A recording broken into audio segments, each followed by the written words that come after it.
We're going to stretch up a retensionable frame. This happens to be a Newman Roller frame from Stretch Devices, and one of the most innovative things in my lifetime is a retensionable frame.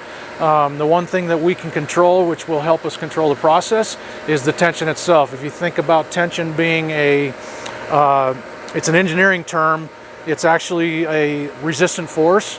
And basically, if we can set the tension, then we control off contact and we control squeegee pressure on the press. So this is kind of where it all started. So with the roller frame, we can retension to the setting that we want. This is a Sherlock panel that was the second best innovative thing to come to the roller frame, because traditionally we had to slide in locking strips, and the corners are pre-softened. We've got a reverse S-curve on our strip here. So these basically just lock into the channels like so, and we just want to get those centered as best we can as we lock them in. They're specially shaped so they slip in at the top and then just drop into the bottom.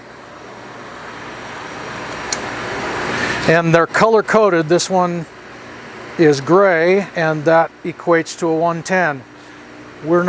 We don't use a lot of 110s, but for demo purposes, I know I won't break a 110, so we're going to use a coarse mesh. So once these are all centered and locked on, we put our wrenches on. And we have to hold this wrench while we're putting the other wrench on, otherwise they flop around on each other. You want to be careful not to grab any of the mesh.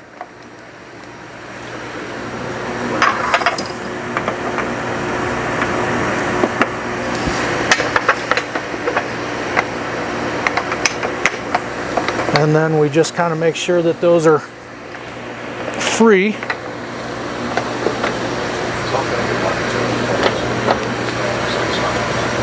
And then we just throw these air clamps and we let them kind of shift around a little bit. And with our magnesium wrench, we just kind of even these all out by grabbing hold of this one and getting this one to the same. Now we've got this preset, so our tension should be around 40, and we're not quite there. We're at 35, 37, but when we tighten these the corners are cambered, which means they're at a slight angle. So when we tighten these up, we're actually gonna bring our tension up to 40. So one of the tricks we've learned over the years, so that we don't put too much torque on one corner, and to keep it so that it's nice and flat, these will rack on you if you don't do this. So we go every other bolt and we just cinch it up.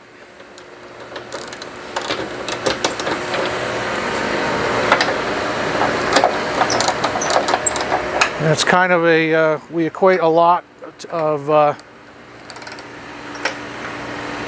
what we do to like a pit crew. That's why I'm going around this in circles. So now I go to the opposite bolt of what I just cinched up. This just helps us keep it nice and flat going to every other bolt like this.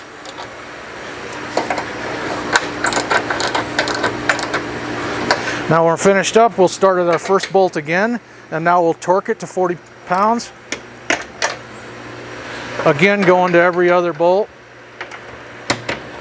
That's the hack. The every other bolt thing helps us keep it nice and flat.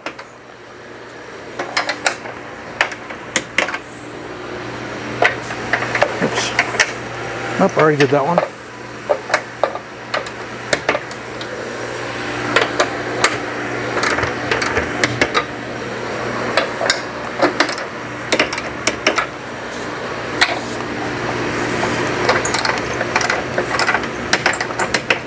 And finally, all right, so now our tension has come up to 40, a little over 45.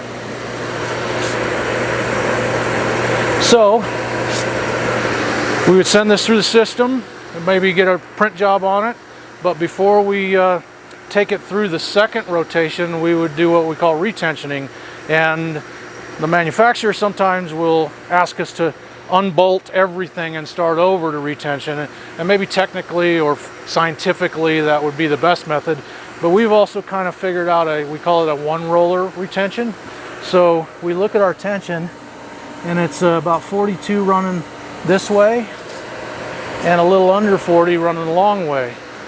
So we're going to pick one of these rollers, the lower tension, to do our retensioning. The idea is we want everything to stay at the same tension. So instead of loosening all the bolts, what I'll do is figure out which one of these channels is rolled the furthest and choose the one that's rolled the least. In this case, we loosen this side.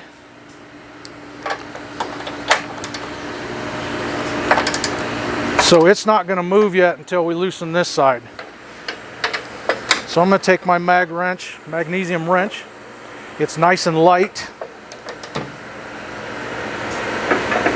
You should put one of these in the trunk of your car, you know, for emergencies.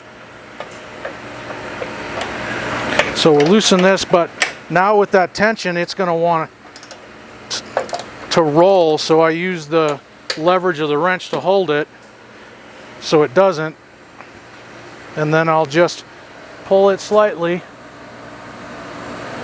up to my 40 number that I want. And then I'll come right back here and retorque this.